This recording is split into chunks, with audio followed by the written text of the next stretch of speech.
그 사복음서 중에서 그 마태, 마가, 이 누가복음은 이 공간복음이면서도 시대적으로 보면 그 거의 좀 동일한 그런 시대. 이거는 이제 예수님께서 성천하시기 전에 20년에서 한 30년 사이에 아마 이렇게 형성된 것이 이제 그 공간복음이에요.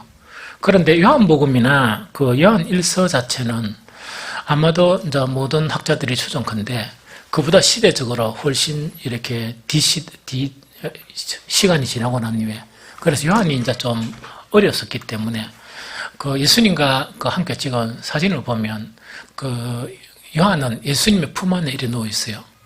그 품 안에 누워 있는 그 사진이 있거든요. 그래서 제가 1세기 때 이 마지막 만차 때 찍은 그 사진이 제가 하나 가지고 있어요. 그거는 로마 시대에 때 찍은 거 있죠. 예수님이 중앙에 있고 이래 제자들이 쭉 이래 있죠. 그게 아니고 예수님이 어디 있는 거니까 앞으로 향해서 보면 제일 오른쪽에서 두 번째 앉아 있어요. 앉아 있고 그 품 안에 이렇게 앉게 있는 자가 누구냐 하니까 이 요한이거든요. 그래서 한번 저 뒤에 한번 걸어놨다는 생각이 들어요. 그거는 뭐냐니까 그 히브리 그 사상에서 이 주빈이 있죠, 주빈. 가장 중요한 손님은 중간에 앉는 게 아니고 어디 앉는 거니까 이렇게 하면 제일 오른쪽에서 두 번째 있죠. 두 번째 앉는 사람이 그 누구냐니까 주빈이라고 그래요. 그래서 1세기 때 있었던 그런 사진 자체는 이 로마 시대 때 찍은 거하고 좀 다른 그런 이 부분이에요. 어쨌든 간에 이 요한은 그 요한 1서를 쓰면서 도저히 보편적인 사람들이 생각하지 못할 것으로 끄집어내요. 이거는 뭐냐니까 직설적으로도 천국을 이야기하지도 않고 예수를 믿고 구원을 받자 하는 그런 내용 자체도 없고 지금 요한 1서 1장 3절에는 그 주 요지가 뭐냐? 사귐을 이야기하고 있어요. 즉 내가 너희한테 소식을 전하는데 우리는 복음을 전한다. 예수를 믿고 구원을 받아라 하는 그런 내용 자체를 전하는 게 아니고 내가 우리가 받은 것을 너희에게 전하는데 너희와 우리와 사귐이 있는데 이 사귐 자체는 바로 뭐냐? 하나님과 예수 그리스도와 함께 누리는 사귐이다. 이게 이제 이게 읽었던 요한일서 1장 3절에 관한 결론이에요. 그런데 참 이것을 이해하기가 너무 힘들어요. 왜 이해하기가 힘든 거니까 어떻게 듣지도 못한 이 복음이나 전도를 이렇게 이야기할까?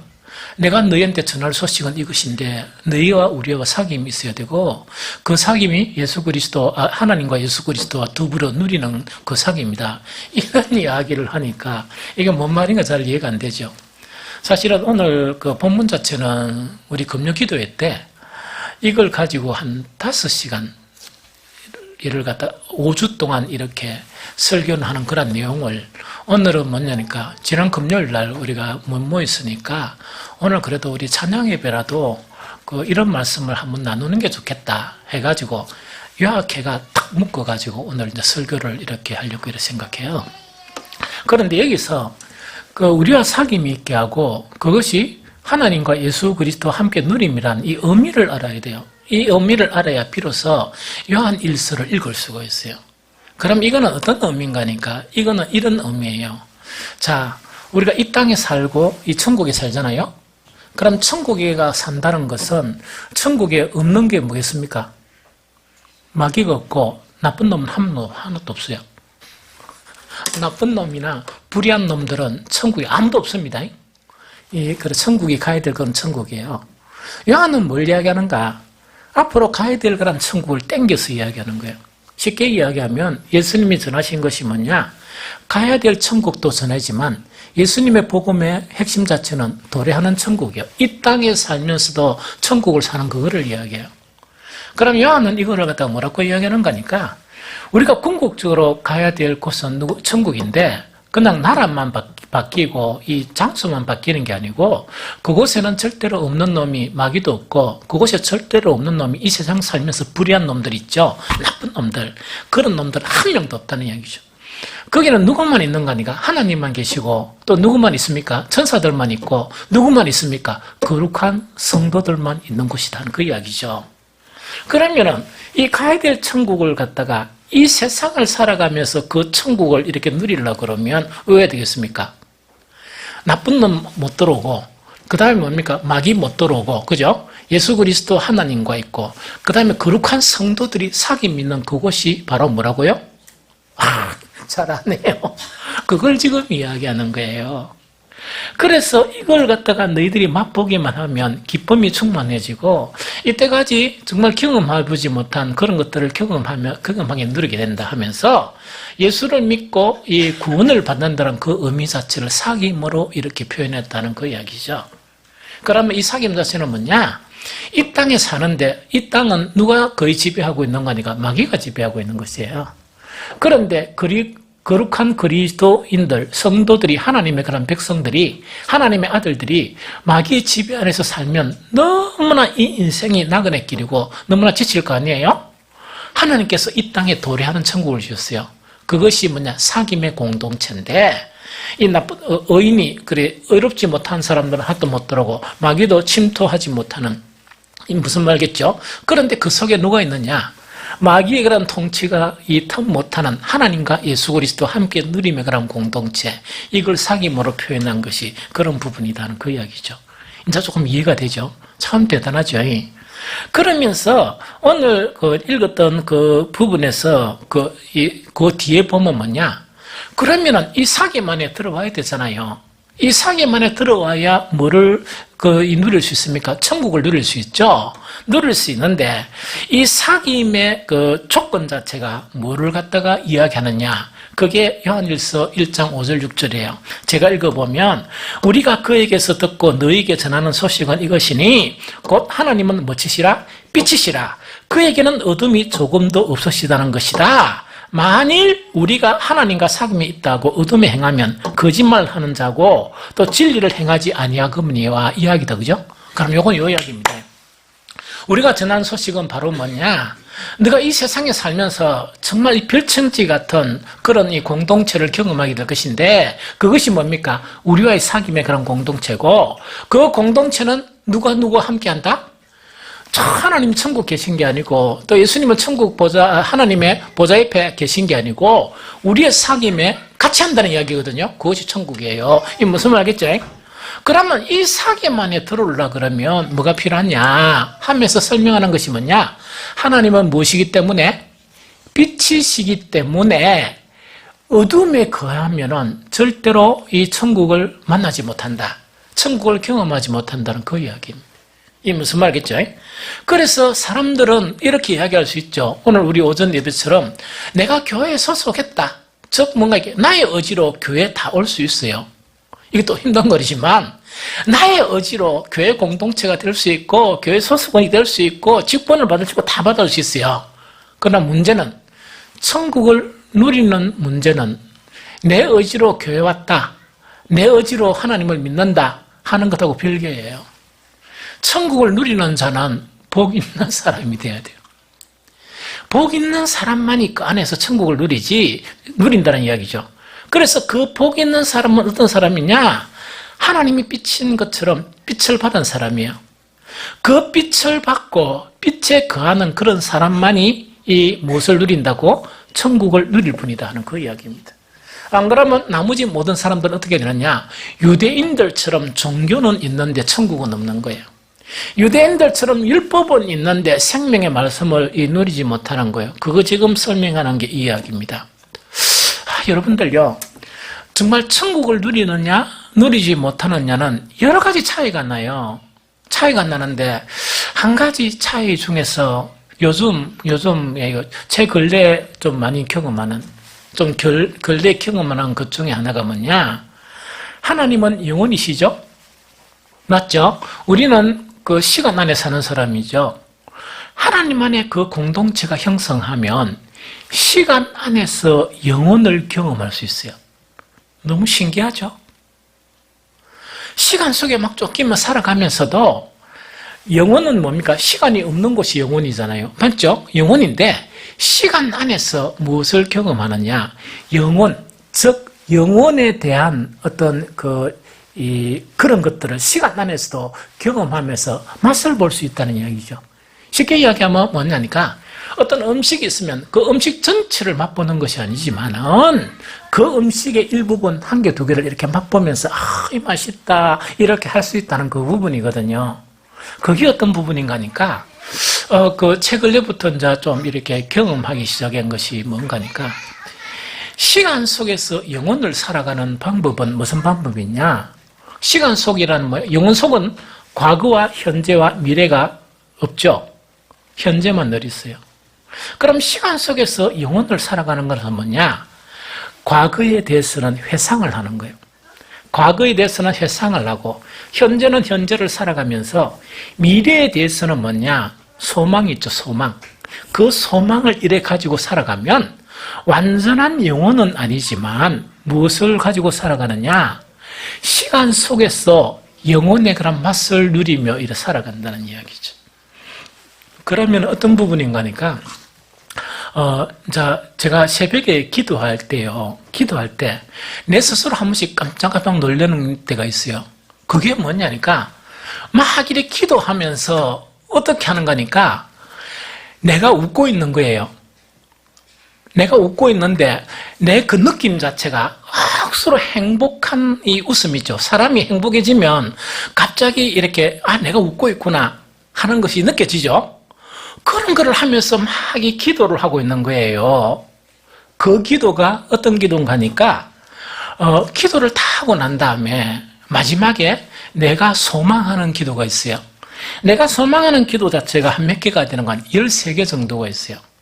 그런데 13개 중에서 12개가 교회에 관한 소망이에요. 우리 교회가 이런 아름다운 교회가 되었으면 좋겠다는 그 교회에 대한 소망이에요. 그런데 너무 신기하게도 딴 기도할 때는 그냥 표정이 그냥 막 이렇게 기도하거든요. 이 교회에 대한 소망의 기도를 딱 하죠. 딱 하면 어떤 데는 정말 내가 웃고 있는 거예요. 어떤 때는 너무 즐거워가지고 나도 모르게 막 미소를 지으면서 이 기도하고 있는, 그래서 내 얼굴은 못 봐서 잘 모르겠지만 아마 내가 인생 살면서 가장 행복한 모습이 아닌가 하는 그런 생각을 하면서 행복에 키워서 이렇게 기도를 하고 있는 내 자신을 발견해요. 그러면서 그게 이제 뭔가니까 이야기요. 아까 이야기했죠. 현재를 살아가면서 영혼을 살 수 있는 거는 소망 있죠. 소망. 믿음도 이야기했죠. 소망은 바라는 것들의 실상이라 그랬죠. 그럼 지금 내가 주님 앞에 어떤 소망을 가지고 기도하면서 그것이 멀리 있는 일이 아니고 그것이 지금 현재 정말 있는 그런 일처럼 내가 여기면서 기도하다 보니까 그 기도 시간만은 너무 행복한 시간이고 그 기도 시간만큼은 뭐냐니까 이절로 웃음이 나올 수밖에 없는, 즉 이 미소가 지어질 수밖에 없는 그런 부분이다 하는 이야기죠. 그래서 이거는 뭐냐니까 우리가 빛에 거하고 또한 믿음의 그런 사귐 안에 거하게 되면 한 가지 일어나는 현상일 뿐입니다. 제가 이야기하는. 그래서 제가 그 기도를 할 때마다 인용하는 게 있거든요. 이 구절이 너무너무 좋아요. 혹시 여러분들도 지금이 좀 답답하면 장래에 대한 것을 기도하면서 이걸 갖다가 외워도 좋지만 제가 이제 외우는 거는 잘 안 돼요. 안 되지만 이걸 갖다가 계속 엎조리면서 이렇게 하면 행복한 기도가 될 수 있어요. 왜냐니까 미래에 대한 그런 소망 자체가 미래의 것이 아닌 지금부터 미래가 될 수 있는, 이거는 마치 뭐와 같는가니까 지금은 이 천국, 이 도래하는 그런 천국에 살면서 절대로 가야 될 천국이 따로 있는 게 아니고 연장성산에 있는 그런 천국을 살아가는 그 행복감에 빠질 수 있어요. 그게 시간 안에서 영혼을 살아가는 그런 비결이에요. 그래서 시편 123편 1절 2절에 내가 이걸 먼저 엎조리면서 내가 소원하고 있는 13개의 기도를 이렇게 하는 거예요. 막 소망하고 있는 우리 교회 성도들이 이렇게 바뀌었으면 좋겠다. 우리 빛과 소금교회 공동체가 이런 아름다운 공동체가 되겠으면 이렇게 다 하면 막 희망이 솟구치고 그 시간은 가장 행복한 그런 시간이 되는 거예요. 그러면서 그 기도를 드리기 전에 인용하는 성경 구절이 있는데 가끔씩 새벽 기도할 때 한번 이렇게 인용은 하기는 합니다. 하늘에 계시는 주여, 내가 눈을 들어 주께 향하나이다. 상전의 손을 바라보는 종들의 눈같이, 여주인의 손을 바라보는 여중의 눈같이 우리의 눈이 여호와 우리 하나님을 바라보며 우리에게 은혜 베풀어 주시기를 기다리나이다 하는 이거를 내가 읊조리면서 앞으로 우리 교회가 이렇게 됐으면 좋겠다 하는 그 기도를 하는 거예요. 하다 보면 뭐냐? 나는 시간 속에서 영혼으로 돌아갈 수 있어요. 하나님께서 장래에 이렇게 실현해 주실 것이 지금도 그걸 누리고 사는 거예요. 그러다 보면 그 시간 자체가 아주 행복한 시간이고, 또 그런 기도의 시간을 하고 나면 하루가 어떻게 되는가? 참으로 좀 행복한 그런 시간을 확보할 수 있는 그런 부분이다 하는 이야기죠. 자, 그럼 어쨌든 간에 뭐냐니까, 요한은 뭘 이야기하는가? 이 복음을 이야기하면서 사귐을 이야기합니다. 그 사귐 자체가 하나님과 예수 그리스도와 함께 누리는 그런 사귐, 이걸 이야기하거든요. 그래서 이 사귐 자체는 오늘날을 살아가는 그리스도인들에게 지금 도래하는 천국을 누리는데 가장 중요한 것이 바로 이 요한이 이야기한 이 사귐이에요. 여러분들도 이런 사귐 안으로 들어와서 정말 우리가 현재를 살아가지만 정말 영혼을 맛보는 그런 여러분들이 되었으면 참 좋겠다는 생각이 듭니다.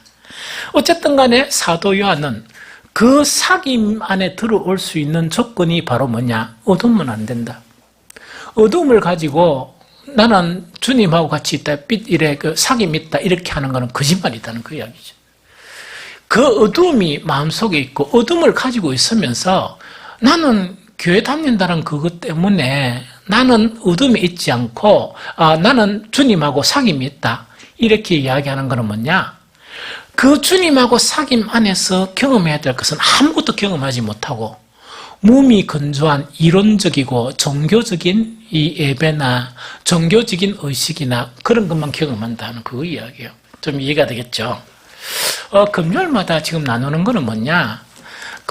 이 책을 하나 이래 보면서 스테핀 스말린이라는 이 학자가 있습니다.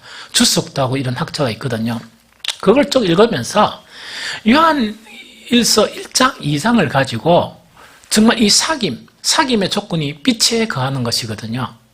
그런데 그 요한 1서 1장 2장을 가지고 뭘 갖다가 제시를 하는 거니까 빛에 거하는 것이 무엇이냐 하면서 4가지 요소를 이렇게 제시를 했습니다. 그래서 그 4가지 요소하고 내가 성경을 이렇게 요한 1서 1장 2장을 보니까 너무 좋은 묵상이다, 너무 좋은 깨달음이다 하는 그런 생각이 들어서 우리 금요일 날 이제 개요 말고 1주, 2주, 3주, 4주 이래가 2주는 제가 설교를 했고 나머지 3, 4주를 가지고 계속 설교를 하려고 그렇게 생각하고 있어요. 그래서 오늘은 그 통칭적으로 뭐냐니까 빛에 거한다는 것 자체는 정말 이런 것을 빛에 거한다고 한다 하는 것만 4가지 간략하게 말씀을 전하고 마치려고 그래요. 제일 첫 번째로 뭐냐? 자, 봅니다. 빛에 거한다는 것은 뭐냐? 빛에 거해야 뭡니까? 진정한 사귐이 이루어져요. 진정한 사귐이 이루어진다는 것은 이 세상을 살면서 우리는 무엇을 누리며 산다? 천국을 누리며 산다는 이야기거든요. 가장 불행한 그리스도인들은 봉사는 하는데, 예배는 드리는데, 또한 여러 가지 주를 위해 헌신하는데 천국을 못 누린다. 이러면 얼마나 불쌍합니까? 그래서 그 사람에게 있는 거는 뭐냐? 예배밖에 없고 그 사람에게 있는 거는 종교적인 의식밖에 없다. 나머지 성경에서 이렇게 누린다는 그 누림을 한 번도 경험하지 못한다 이러면 얼마나 안타깝고 얼마나 참 안타깝겠습니까? 그렇죠? 그래서 훌륭한 결단에 의해서 그리스도인은 됐지만 하나님의 복 자체를 아직 풍성하게 누리지 못하는 그런 그리스도인인 거예요. 그래서 그 4가지 요건 자체, 즉 빛에 가하려고 그러면 제일 첫 번째 해야 될 것이 뭐냐 하면서 스테핀 스말린이 제시한 것은 뭐냐? 끊임없이 죄를 버려야 된다. 끊임없이 죄를 버려야 된다. 그 이야기입니다. 그럼 관련 성경을 가지고 설명을 해드릴게요. 요한일서 1장 8절 9절에 보면 만일 우리가 죄가 없다고 말하면 스스로 속이고 또 진리가 우리 속에 있지 아니할 것이요 만일 우리가 우리 죄를 자백하면 그는 미쁘시고 의로사 우리 죄를 사하시며 우리를 모든 불의에서 깨끗하게 하실 것이요 이래놨습니다. 그런데 이 성경도 딱 보면 느닷없이 이 말이 무슨 말인가 잘 이해가 잘 안 돼요. 그래서 시대적 배경을 설명해주는 이야기다. 그죠? 만일 우리가 죄가 없다고 말하면 스스로 속이고 또 진리가 우리 속에 있지 않을 것이요. 이 말씀이 어떤 말씀인가? 이런 말씀이에요. 초창기에 그런 요한의 공동체가 이런 이제 교회가 형성됐는데 이 두 계층이 있었어요. 두 계층이 있었는데 한 계층은 이 복음적인 그런 계층이었고 한 계층은 그 당시에 그죠? 그 당시에 어떤 계층이 있는가 하니까 그 당시에 이 철학적인 부분 자체가 교회에 유입돼가 와가지고 이 성경하고 결합돼가 이 신앙을 형성한 사람이 있어요. 그 사람들을 영지주의라고 그래요. 영지주의. 그런데 요한은 어떻게 했느냐? 정말 복음 안에 있는 사람들을 내버려 두고 그 영지주의인 사람들 자체를 다 교회에서 다 몰아내버렸어요. 그래서 오늘하고 개념이 다르죠. 이 당시의 개념은 복음이냐 복음이 아니냐가 중요했지 사람들이 몇 명이고 교인 수가 그거에 자체는 중요한 게 아니에요. 그래서 그들에게 근면하고 하다가 복음은 안 돌아오니까 오해든가 있긴 쫓아버려 밖으로 이 교회에서 퇴출을 시켜버렸습니다.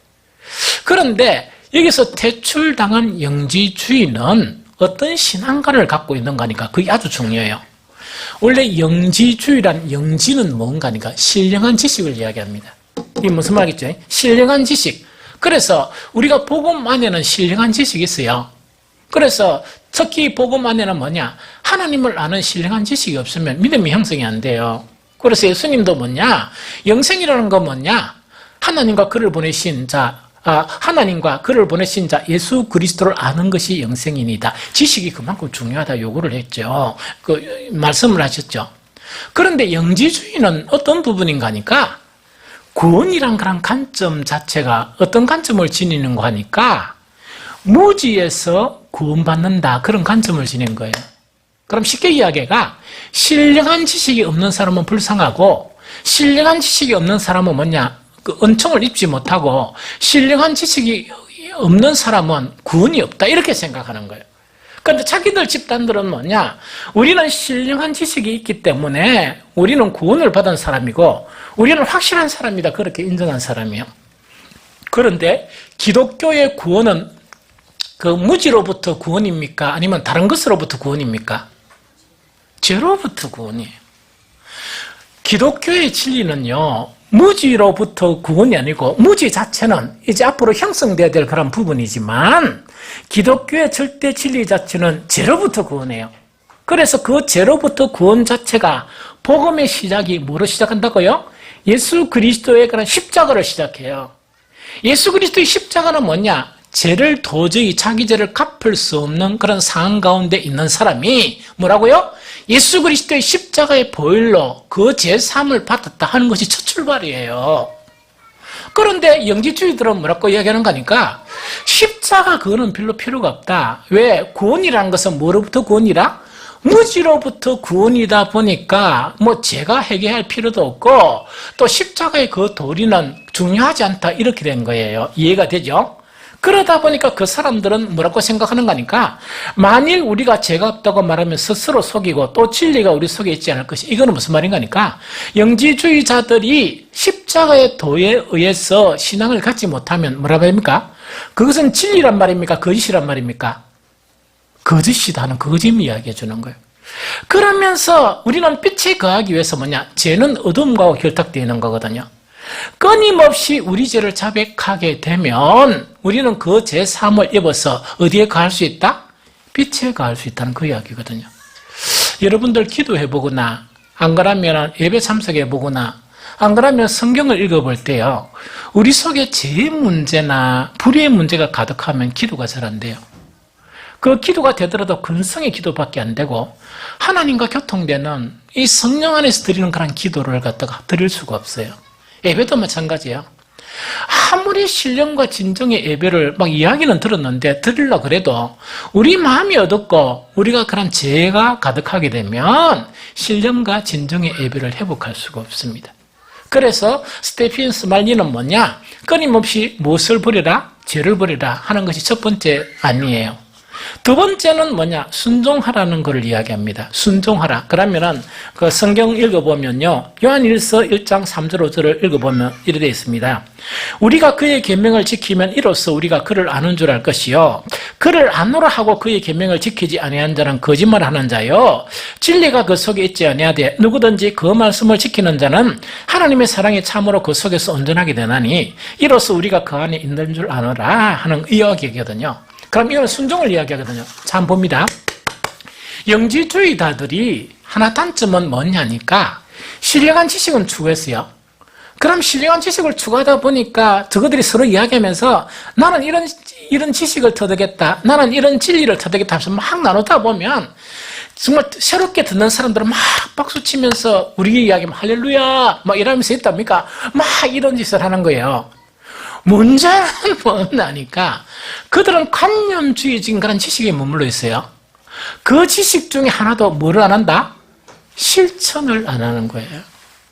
실천을 안 하면서 살아가는 거예요. 그래서 영지주의들 중에서 어떤 부류들이 있느냐? 아는 지식은 대단하는데 살아가는 것은 뭐냐? 세상 사람들보다 더 나쁘게 살아가는 사람들이 너무 많은 거야. 사기도 많이 치고 이 더러운 것이 너무 많은 그런 부분이에요. 그래서 이 두 번째 빛에 가기 위해서는 뭐라고요? 말씀만 듣는 게 아니고 말씀만 아는 게 아니고 뭘 해야 됩니까? 순종하라 하는 그 이야기입니다. 말씀에 순종해야 너희 속에 있는 지식이 진리가 된다는 그 이야기죠. 너희 속에 있는 지식이 진리가 되고 뿐만 아니고 하나님의 사랑 자체가 깨달아지고 형성하게 된다는 그걸 지금 가르치는 거예요. 그래서 두 번째 뭐냐? 지식만 축적하지 말고 뭘 하라고요? 하나라도 순종해라. 하나라도 지켜라 하는 그 이야기거든요. 그럼 오늘 오전 예배할 때 이야기하면 들은 말씀 자체를 우리의 의지에 의해서 막 결단을 하면서 기도하고 하나님의 도움을 구하는 하나님 나를 도와주셔서 은혜를 베풀어 주셔서 내가 이 말씀대로 살 수 있게 해달라 하는 그런 간절한 이 기도가 있는 그 신앙으로 이렇게 들어가게 된다는 그 이야기입니다. 그 다음에 세 번째 뭔가니까 이거는 아주 분명한 겁니다. 세속적인 것을 거부하라 하는 그 이야기입니다. 세속적인 것을 거부해야 뭐냐? 빛에 거할 수가 있고 또 하나님과 예수 그리스도와 함께하는 그 사귐이 있죠. 즉 이 땅에 도래하는 천국을 맛볼 수 있다는 그 이야기입니다. 요한일서 2장 15절 16절 제가 읽어볼게요. 이 세상이나 세상에 있는 것들을 사랑하지 말라. 누구든지 세상을 사랑하면 아버지의 사랑이 그 안에 있지 아니하나니 이는 세상에 있는 모든 것이 육신의 정욕과 안목의 정욕과 이생의 사랑이니 다 아버지께로부터 온 것이 아니요 세상으로부터 온 것이라 이렇게 되어 있습니다. 그럼 이거는 뭐냐니까 절대로 세 번째 빛에 가기 위해서 또한 이 땅을 살면서도 천국을 경험하기 위해서 세속적인 것을 이렇게 거부해야 됩니다. 그럼 이거는 보통 육체의 그런 정욕이나 안목의 정욕이 있죠. 이걸 갖다 자꾸 거부해야 됩니다. 그걸 거부하지 않고 나는 이렇게 그 하나님의 그런 이 나라에 나는 이렇게 경험을 했다는 걸 그 거짓말이라는 이야기죠. 왜냐니까 천국에는 빛만 있어요. 하나님의 속성은 빛이고 사탄의 속성은 뭡니까? 어둠이에요. 이 세상은 사탄의 그런 소속 아래에 있는 거예요. 그래서 이 세상을 사랑하면서 진리를 원하고 이 세상을 사랑하면서 하나님의 나라를 원하는 거는 그거는 뭡니까? 아주 이렇게 모순된 거예요. 그거는 뭐냐? 속에는 더러운 것이 있고 속에는 어둠이 가득한데 말만 뭡니까? 천국이다. 천국이다 한다고 그게 천국으로 바뀝니까? 그거 절대로 안 바뀌거든요. 그래서 세상에 대한 욕심을 버리고 딴 세상의 것을 이렇게 차단할 줄 아는 이것이 빛에 거하는 그런 삶이고 또 무슨 삶이라고요? 정말 천국 안에 가는 그런 삶이다 하는 그 이야기입니다. 그 다음에 마지막 네 번째 그 믿음을 지켜라 하는 그 이야기입니다.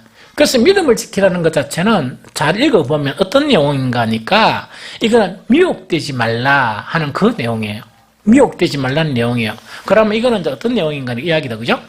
요한일서 2장 18절에 보면 아이들아 지금은 마지막 때라 적 그리스도가 오리라고 말을 너희가 들은 것과 같이 지금도 많은 적 그리스도가 일어났나니 그러므로 마지막 때인 줄 아노라 하는 이야기다, 그죠? 그럼 이거는 뭐냐니까 자봅니다. 일단은 이 복음이란 복음서가 있고 또한 그 신실한 그런 주의 종들은 뭐냐? 그 복음을 이렇게 전해요. 복음을 전하는데 항상 그 복음이 있는 그 순간부터 이 인간이 타락하고부터 뭐냐니까 복음 자체를 변질된 복음으로 이렇게 자꾸 이렇게 하는 그런 것들이 많이 있어요. 그러면 그 변질된 그런 부분은 왜 그게 이 사람들이 복음의 변질이 일어나는가 하니까 이 변질된 복음을 전하는 그 사탄이나 혹은 사탄의 일꾼들의 속성이 이래요. 고린도서 11장 14절 15절에 보면 이것은 이상한 일이 아니니라 사탄도 자기를 광명의 천사로 가장하나니 그러므로 사탄의 일꾼들도 자기를 의의 일꾼으로 가장하는 것이 또한 대단한 일이 아니니라 그들의 마지막은 그 행위대로 되리라 이렇게 되어 있습니다. 이게 무슨 말이겠죠? 그래서 이 네 번째 자체는 뭘 이야기하는가? 믿음을 지켜라 이 이야기예요. 믿음을 지켜나가라 하는 그 이야기입니다. 그럼 여러분들이 조금 의구심이 드는데 내가 가yon 그러면 내 힘으로 믿음을 지켜나갈 수 있을 것이냐?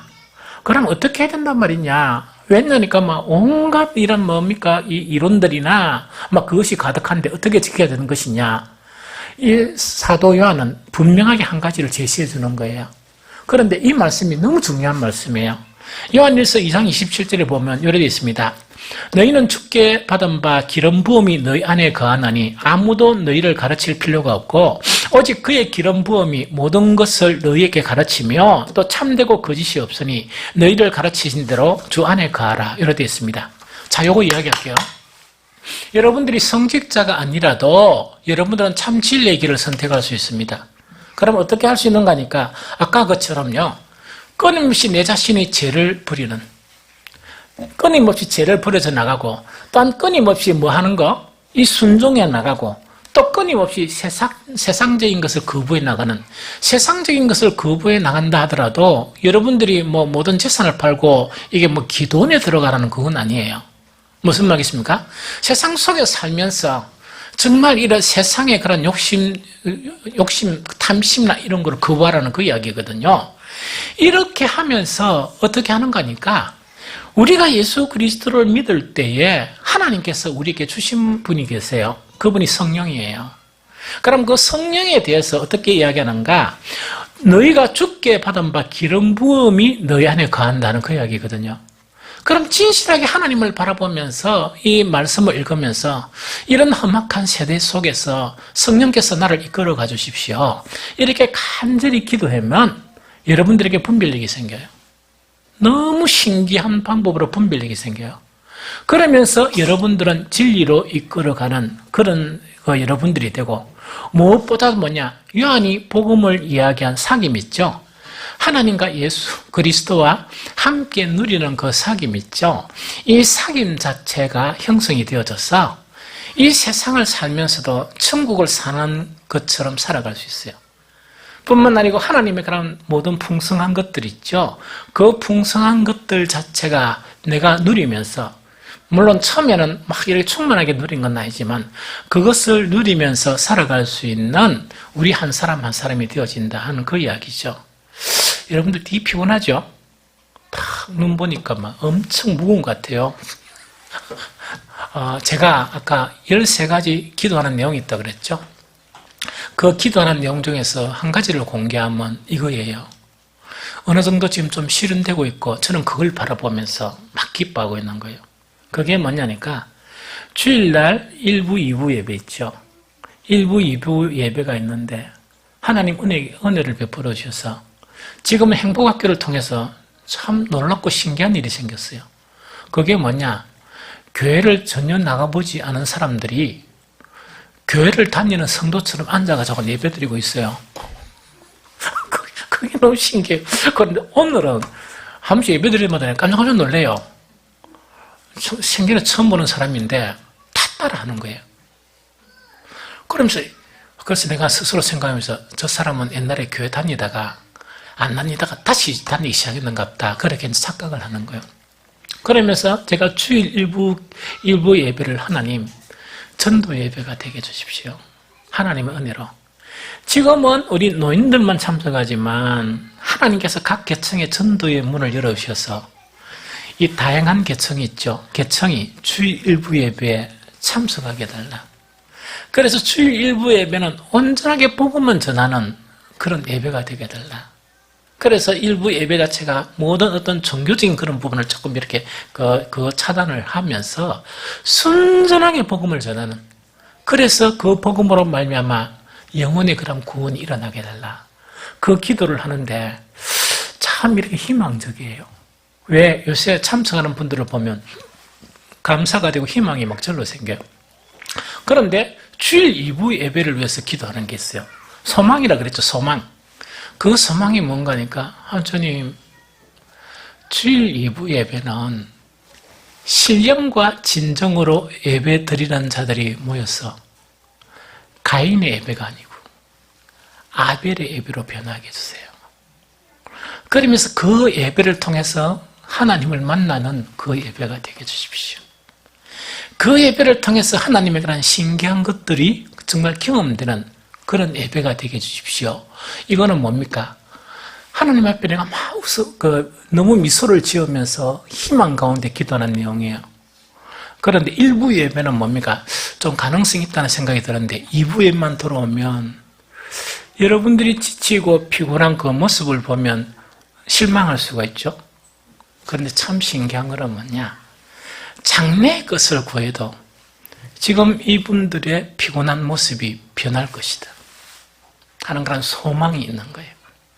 이분들이 정말 하나님께 진정과 신령으로 예배드리는 억지로가 아닌 그런 예배가 되어져서 눈에 뭡니까? 초롱초롱해지며 표정을 보더라도 주님이 옆에 앉아 계신 주님의 임재를 경험하고 있구나 하는 그 기도를 계속하고 있습니다. 그래서 나는 반드시 이 기도를 장래에 들어주실 것을 믿고, 비록 오후 예배 시간에 여러분들이 힘에 겨워서 어떤 데는 인간적인 모습으로 뭡니까? 막 뭔가를 들어주고 싶지만 못한다 할지라도 절망은 안 해요.